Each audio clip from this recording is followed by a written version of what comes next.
ఇవాళ food habits గురించి ఎంత తక్కువ చెప్పుకుంటే అంత మంచిది. ఎప్పుడైతే ఆ ప్యాకెట్ నిల్వ ఉంచే ఫుడ్స్ వచ్చినాయో, రెడీమేడ్ వచ్చినాయో, ఎప్పుడైతే ఫ్రిడ్జ్ వచ్చిందో అప్పటి నుంచే ఆర్టిఫిషియల్ రుచులు తాత్కాలికం తప్ప మనిషికి ఆరోగ్యాన్ని ఇస్తా అద్భుతమైన రుచి ఇచ్చే ఐటమ్స్ అన్నీ పోయినాయి. ఆ స్వర్ణయుగంలో మాకు తెలుసు, మాకు ఏ కోటింగ్ లేవు, ఏదీ లేదు, అన్నీ న్యాచురలే కంప్లీట్. చేలో పండిని మొత్తం తెచ్చుకుని అలా చేయటం. అలానే పెసలు కానీ మినపకాయలు ఉంటే చేలోనే కాల్చుకుని తినేవాళ్ళం. వేరుశనగ పప్పులు మేమే ఉడకబెట్టి తినేవాళ్ళం.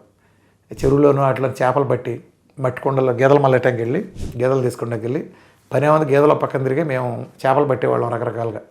ఒక గుంటలో నీళ్ళని తోడే చేపలు పట్టేవాళ్ళం, లేదా గేలం వేసి పట్టేవాళ్ళం, లేదా వల్ల పెద్ద వేసేవాళ్ళం కాదు కానీ ప్రొఫెషనల్స్ వేస్తారు, ఎట్ట కూడా పట్టేవాళ్ళం.